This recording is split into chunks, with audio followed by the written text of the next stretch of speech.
আল্লাহর নবীর সাহাবী হযরত ওমর এত দামি একজন সাহাবী, খলিফাতুল মুসলিমিন, এত দামি সাহাবী হয়ে গেলেন একদিনে নয়, 2 দিনে নয়। এক পর্যায়ে হযরত ওমর ফারুক রাদিয়াল্লাহু আনহু এমন একটা অবস্থানের মধ্যে ছিল, যখন গোটা আরবের মধ্যে আমার নবীর দুশ্মনে ভরপুর, আবু জাহেল বলো, উদ্বা বলো, সাইবা বলো, সমস্ত বেঈমানেরা একটা মিটিংয়ের মধ্যে বৈশা বলতেছে, কে আছো এমন বীর পুরুষ যে মুহাম্মদুর রাসূলুল্লাহর মাথাটাই না সামনে দিতে পারবা? কেউ সাহস পায় না, সম্ভব হতে পারে না। এত বড় একজন ব্যক্তি, এত দামি একজন মানুষের মাথা মোবারক আনতে পারবো? সহ্য করা যায় না।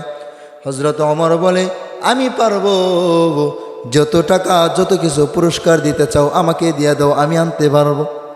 এই এত দামি একজন সাহাবী ইসলাম ধর্ম গ্রহণ করার আগে এমন একটা অবস্থার মধ্যে ছিলেন। এক পর্যায়ে যখন আল্লাহ পাক কবুল করে নিলেন, মাথা মুবারক আনার জন্য দিল রওয়ানা। আমার আল্লাহ পথের মধ্যে হেদায়েতের মালা পরায় দিলেন, জান্নাতের সুসংবাদ দুনিয়ার মধ্যে থাইকা পেয়ে গেলেন। সুবহানাল্লাহ। কে সে ওমর জানুনি? ওই ওমর খলিফাতুল মুসলিমিন যখন হয়ে যান, সাহাবায়ে কেরামকে নিয়ে একটা মরুভূমির প্রান্তরে যায়। অনেক সাহাবায়ে কেরামকে নিয়ে তিনি মরুভূমিতে যাইতেছে, হাঁটতেছে। এক পর্যায়ে একটা ড্রেন পার হবে, এই মুহূর্তে হযরত ওমর চোখের পানি ছেড়ে দিয়া কান্নার আওয়াজ, চোখের পানি জমিনের মধ্যে পড়ে।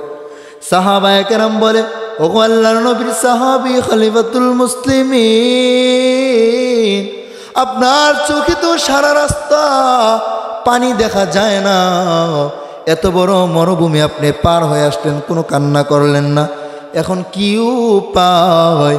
এই জায়গার মধ্যে এসে আপনি কোনো কান্না করে দিলেন, কি ব্যাপার, কারণ কি জানায় দেন। হযরত ওমর বলে, ও আমার আল্লাহর নবীর সাহাবায়ে কেরাম,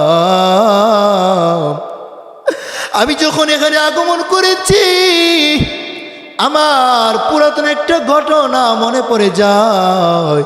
যেই ঘটনাটা মনে পড়ে যাওয়ার কারণে আমি নিজেকে সামলাতে পারি না। বলে, কি বলো? বলে, আমি যখন মুসলমান হই নাই, যখন আমি ছিলাম চূড়ান্ত পর্যায়ের বেঈমান, নবীজির মাথা মুবারক আনার জন্য দিলাম রওয়ানা, তখন আমার অবস্থানটা ছিল এরকম, আমি ইমান বলতে কিছুই বুঝতাম না, এক আল্লাহ বলতে কিছুই বুঝতাম না, সব সময় মুহাম্মদুর রাসূলুল্লাহর বিরোধিতা করতাম, এক আল্লাহর বিরোধিতা করতাম, দ্বীন ইসলামের বিরোধিতা করতাম।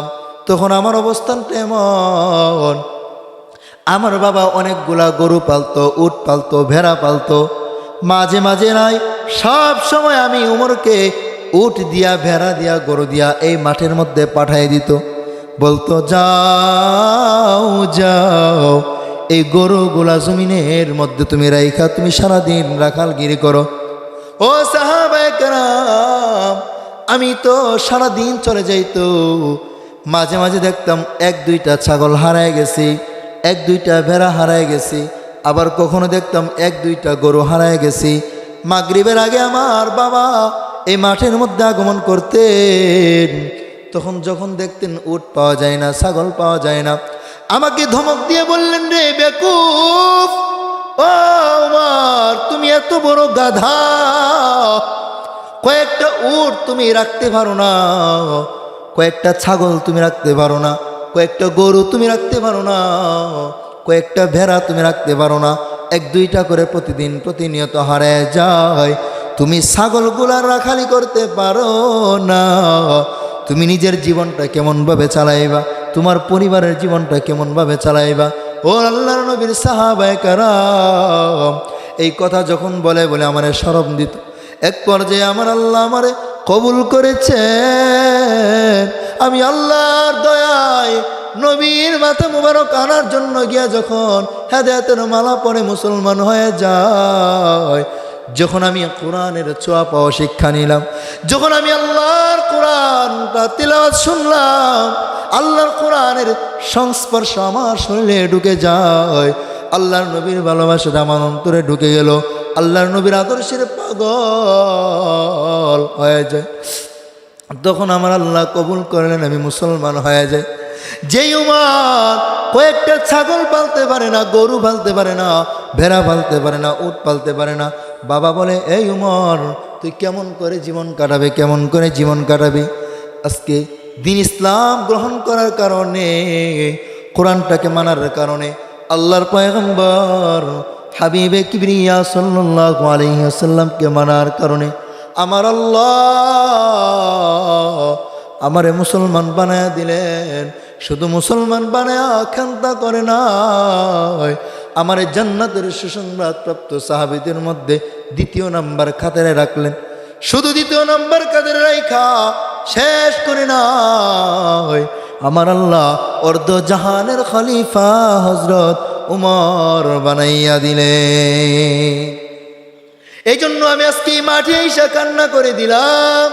ওই মাটি তো আমি মুসলমান হওয়ার আগে আমি যখন দিন মানি নাই, দিন ইসলাম মানি নাই, কোরআনটা মানি নাই, আল্লাহর নবীকে মানি নাই, আল্লাহর নবীরে ভালোবাসি নাই, তার আদর্শের প্রেমে পড়ি নাই, আল্লাহর প্রেমে পড়ি নাই, তখন তো আমার কোনো মূল্য ছিল না। একটা ছাগল রাখতে পারতাম না, গরু রাখতে পারতাম না। আজকে আমি উমরকে আমার আল্লাহ এমনভাবে কবুল করেছেন, আজকে তো শুধু গরু ছাগল না, আজকে আমি অর্ধ জাহানের বাদশাহ হযরত ওমর।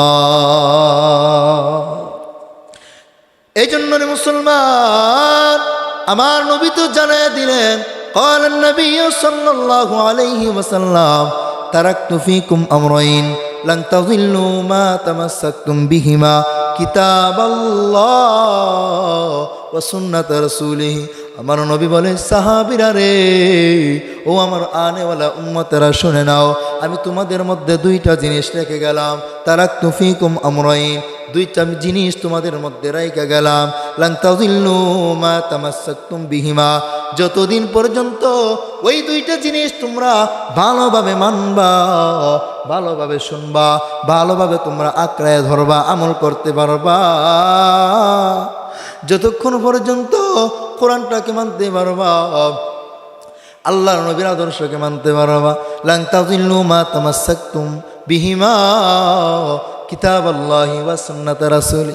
এই কোরআন হলো এক নম্বর কিতাব, দুই নম্বর হলো আমি নবীর আদর্শ দিয়া দিলাম।